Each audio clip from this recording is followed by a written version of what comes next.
ഇപ്പോൾ ലഭിക്കുന്ന ഒരു വാർത്തയിലേക്കാണ് ഇനി. കൊല്ലത്ത് CPI ജില്ലാ സമ്മേളനത്തിൽ വെട്ടിനിരത്തൽ, ഒരു വിഭാഗത്തെ വെട്ടിനിരത്തിയെന്ന് ആക്ഷേപമുയർന്നു. ഒഴിവാക്കപ്പെട്ടവർ സമ്മേളനത്തിൽ നിന്ന് ഇറങ്ങിപ്പോയി. CPI കൊല്ലം ജില്ലാ സെക്രട്ടറിയായി PS സുപാലിനെ വീണ്ടും തെരഞ്ഞെടുത്തു. രണ്ടാം തവണയാണ് സുപാലിനെ ജില്ലാ സെക്രട്ടറിയായി തെരഞ്ഞെടുക്കുന്നത്.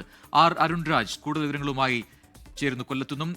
അരുൺ, നേരത്തെ തന്നെ ഈ രീതിയിൽ പല വിഷയങ്ങൾ ആ സമ്മേളനത്തിൽ ചർച്ച ചെയ്തതാണ്. ഇപ്പോൾ PS സുപാലിനെ ജില്ലാ സെക്രട്ടറിയായി തെരഞ്ഞെടുത്തു വീണ്ടും. പക്ഷേ കാനം പക്ഷത്തിലെ ഒരു വിഭാഗത്തെ വെട്ടിനിരത്തിയാണ് പുതിയ ജില്ലാ കമ്മിറ്റിയെ പ്രഖ്യാപിച്ചിരിക്കുന്നതെന്ന ആക്ഷേപമാണ് ഉയർന്നിരിക്കുന്നത്. എന്തൊക്കെയാണ് അതിന്റെ കൂടുതൽ വിവരങ്ങൾ?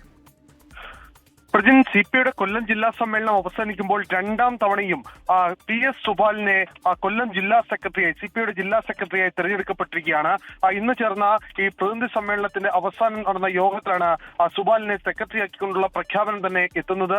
ഐക്യകണ്ഠേനയുള്ള പ്രഖ്യാപനം എന്നുള്ളതാണ് സംസ്ഥാന സെക്രട്ടറി ബിനോയ് വിശ്വം യോഗത്തെ അറിയിച്ചത്. പക്ഷേ ഈ പ്രഖ്യാപനം നടക്കുമ്പോൾ തന്നെയാണ് ഈ സമ്മേളനത്തിൽ ഒരു വിഭാഗം ഈ സമ്മേളനം ബഹിഷ്കരിച്ച് പുറത്തേക്ക് ഇറങ്ങി വന്നത്. കൊല്ലം ജില്ലാ കമ്മിറ്റിയുടെ ഭാഗമായി കാനം പക്ഷത്തിലെ പ്രമുഖരായ 6 പേരെയാണ് ജില്ലാ കമ്മിറ്റിയിൽ നിന്ന് ഒഴിവാക്കിയത്.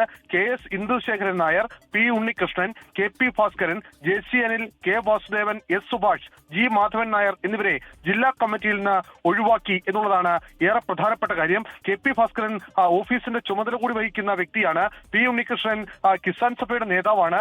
കാനം പക്ഷത്തെ കൊല്ലത്തെ കരുത്തരായ നേതാക്കന്മാർ എന്നറിയപ്പെടുന്ന ഏറ്റവും വിശ്വസ്തരായ നേതാക്കന്മാരെയാണ് ജില്ലാ കമ്മിറ്റിയിൽ നിന്ന് ഒഴിവാക്കിയത്. ഇത് വിഭാഗീയതയുടെ ഭാഗമാണ് എന്ന് വലിയ രീതിയിലുള്ള ആക്ഷേപം ഇക്കട്ടത്തിൽ ഉയരുകയും ചെയ്യുന്നുണ്ട്.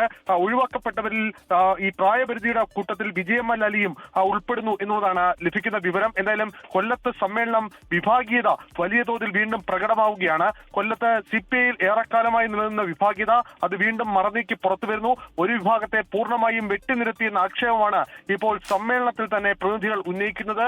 ഈ ഒഴിവാക്കപ്പെട്ട പ്രതിനിധികൾ സമ്മേളനം അവസാനിക്കും മുമ്പ് പുറത്തേക്ക് ഇറങ്ങുന്ന കാഴ്ചയും ഈ സമ്മേളനം വിട്ട് ബഹിഷ്കരിച്ച് പുറത്തേക്ക് പോകുന്ന കാഴ്ചയും കണ്ടു. അരുൺ രാജാണ് വിശദാംശങ്ങൾ നൽകിയത് കൊല്ലത്ത് നിന്നും.